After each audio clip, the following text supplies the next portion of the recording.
ఎత్తుపళ్ళు, వంకర పళ్ళు, పళ్ల మధ్య గ్యాప్ సమస్యలతో బాధపడే వారి సంఖ్య రోజురోజుకి పెరుగుతోంది. సాధారణంగా పళ్ల మధ్య గ్యాప్స్ ఉండటం, పైపళ్ళు ఎత్తుగా ఉండటం ఎక్కువగా మనం పిల్లల్లో చూస్తూ ఉంటాం. ఇలాంటి వారికి క్లిప్స్ ట్రీట్మెంట్ ఉంటుంది. దీన్నే ఆర్థో ట్రీట్మెంట్ అంటారు. మరి ఈ ఎత్తు, వంకర పళ్లకు వేసే ఈ క్లిప్స్ ఎన్ని రకాలు? ఎలాంటి ట్రీట్మెంట్ అందుబాటులో ఉంది? ఎత్తుపళ్ళు ఎలా తగ్గుతాయి? పళ్ల మధ్యలో గ్యాప్ని ఎలా తగ్గించాలో, వంకర పళ్ళను ఎలా సరిచేయొచ్చో ఇప్పుడు చూద్దాం.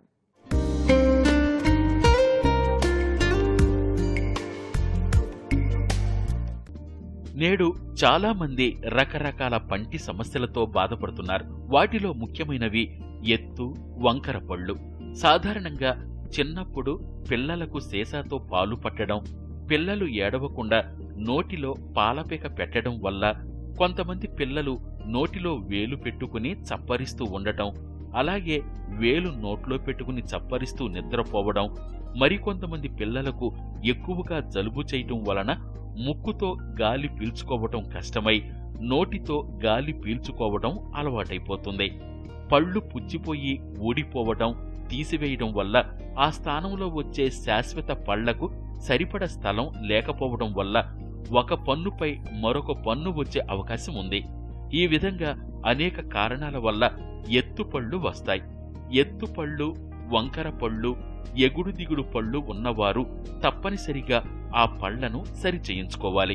లేకుంటే ఈ పళ్ల మధ్యలో ఆహారం ఇరుక్కుపోయి పళ్ళు పుచ్చుపోవడం, చిగుళ్ల వ్యాధులకు కారణమవుతుంది.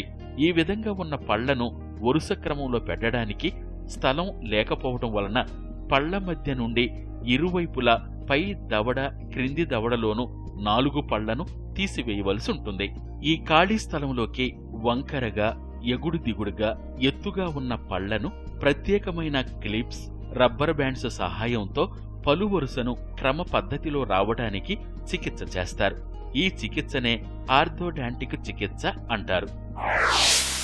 ఎత్తుపళ్ళు, పళ్ళు ఎత్తు రావటం ఒకటైతే, చిగురు ఎముకతో సహా ఎత్తు రావటం ఇంకొక రకం. తర్వాత వంకర పళ్ళు వేరే రకం.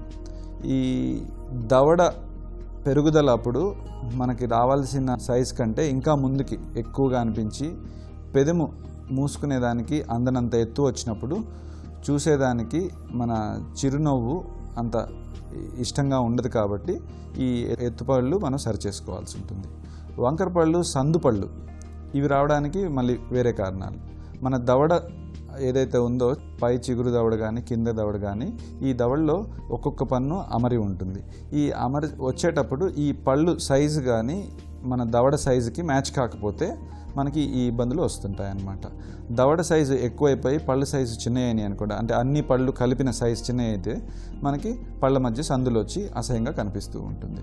రెండోది, ఎప్పుడైతే ఈ దవడ సైజు తక్కువ ఉండి పళ్ళు సైజు పెద్ద ఉందో ఒకదాని మీద ఒకటి వచ్చేసి అవి వంకర పళ్ళు లాగా మనకి కనిపిస్తూ ఉంటాయి. చిన్న వయసులో పిల్లలు ఎదుగుదల ఉందో, పాల పళ్ళు ఊడిపోతూ పర్మనెంట్ దంతాలు వస్తున్నాయో అప్పుడు కొన్ని హ్యాబిట్స్ లైక్ నోటి వేలు చీకటం కానీ, కింద పెదం చీకటం కానీ, నోటితో గాలి పీల్చుకోవటం కానీ, నిద్రపోయేటప్పుడు నోరు తెరిచి పడుకోవటం కానీ, ఇలాంటి కొన్ని దురలవాట్ల వల్ల కూడా ఈ ఎత్తుపళ్ళు వచ్చే అవకాశం ఉంది. చిన్నతనంలో అలవాట్లు, వంశపారంపర్య లక్షణాల కారణంగానే ఎత్తు, వంకర పళ్ళు వస్తుంటాయి. వీటిని తొలి దశలోనే గుర్తించినట్లయితే చిన్న చికిత్సతోనే నయం చెయ్యవచ్చు. ఈ ఎత్తు, వంకర పళ్ల సమస్యకు ఆర్థోగ్నాటిక్ అనే ప్రక్రియ తక్షణ పరిష్కారం చూపిస్తోంది. కేవలం 2 గంటల వ్యవధిలో జరిగే శస్త్రచికిత్సతో ఈ సమస్యకు శాశ్వత పరిష్కారం లభిస్తుంది. ఈ సర్జరీ చేయించుకున్నందువల్ల ఎత్తు దవడలు, లోనికిపోయిన దవడలు వంటి పలు సమస్యలకు కూడా చక్కని పరిష్కారం లభిస్తుంది. పలు వరుస సరి రావట్లేదో, లేకపోతే ఒక పన్ను మీద పన్ను రావటం కానీ ఇలాంటివి గమనించినప్పుడు చిన్న వయసులోనే మనము వెంటనే సంప్రదించి ట్రీట్మెంట్ తీసుకోవాల్సి ఉంటుంది. అవే చిన్న ప్రాబ్లమ్స్ మనం ఒకటేసారి 12, 13, పెద్ద వయసు, పాలపళ్ళన్నీ ఊడిపోయిన దాకా అనేవి మనం ఆగకూడదు. ఇండివిజువల్ ఇర్రెగ్యులారిటీస్ అంటాం. అంటే ఒక్క పన్ను తప్పు రావటాన్ని మనం అది కరెక్ట్ చేయకపోతే దానివల్ల ప్రభావం వల్ల దవడ ఎముక పెరుగుదల మీద వాటి ప్రభావం చాలా ఉంటుంది. ఇది కాకుండా తర్వాత అన్ని పళ్ళు వచ్చేసిన తర్వాత, అంటే పాల పళ్ళు అన్నీ ఊడిపోయి పర్మనెంట్ దంతాలన్నీ వచ్చిన తర్వాత ఏదైతే మనకి ఈ పర్మనెంట్ దంతాలు వచ్చేస్తున్నాయో వాటిని మనం కరెక్ట్ చేయదలుచుకుంటే కూడా ఈ రోజుల్లో మనకు చాలా రకాలు ఉన్నాయి. కామన్గా మనం ఫిక్స్డ్ క్లిప్స్ కానీ బ్రేసెస్ అని కానీ చూస్తుంటాము. ఈ ఫిక్స్డ్ క్లిప్స్ ఉన్న రకాలన్నీ కూడా సరైన పద్ధతిలో ముందు మనం ఒక అనాలసిస్ చేసుకొని తగిన ఎక్స్రేస్ తీసుకొని అసలు ఏ పళ్ళు ఎంత దూరం మనం చేయాలనుకుంటున్నామో తెలుసుకున్న తర్వాత ఈ ట్రీట్మెంట్ స్టార్ట్ చేయడం జరుగుతుంది. జనరల్గా ఈ ట్రీట్మెంట్ వ్యవధి 1 సంవత్సరం నుంచి 2 సంవత్సరాల వరకు కూడా ఉంటుంది. ఇది కాకుండా అలైనర్స్ అంటాం. దీంట్లో ఏంటంటే క్లిప్ ఏమి ఉండదు. ఈ క్లిప్ కాకుండా పంటి మీద ఒక చిన్న కవర్ లాంటిది వేస్తాము. ప్రతి 15 రోజులకు అది మారుస్తూ ఉంటాం. దాంట్లోనే ఫోర్సెస్ ఉంటాయి. సో మనకి బయట వెళ్ళేటప్పుడు కానీ ఇవన్నీ అసలు క్లిప్ వేసుకున్నట్టు కూడా తెలియదు. వీటినే అలైనర్స్ అంటాం అన్నమాట. ఇది కాకుండా దవడ ఎముకలు పెరిగిపోయిన తర్వాత వాటిని కరెక్ట్ చేసుకునేదానికి మనం చేసే ట్రీట్మెంటే ఆర్థోగ్నాథిక్ సర్జరీస్ అంటాం.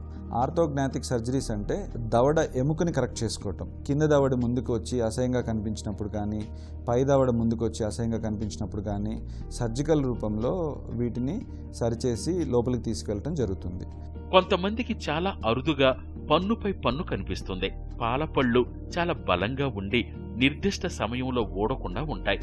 ఈ పరిస్థితిలో శాశ్వత పన్నుకు వేరే మార్గం లేక ఆ పాల పన్ను పైభాగంలో కాకుండా మిగతా పళ్లకు పైభాగంలో చిగురును చీల్చుకుని బయటకొస్తుంది. దీనితో పాలపన్నుకు ఏ ఆటంకం లేకపోవడం వలన పాలపన్ను అదే స్థానంలో ఉంటుంది. దానిపైన శాశ్వత పన్ను కూడా అలాగే ఉండిపోతుంది. కాబట్టి తల్లిదండ్రులు ఈ సమస్యని గుర్తించి దంత వైద్యుని సలహా పాటించినట్లయితే ఈ విధమైన పరిస్థితి రాకుండా మొదట్లోనే సరిచేసుకోవచ్చు.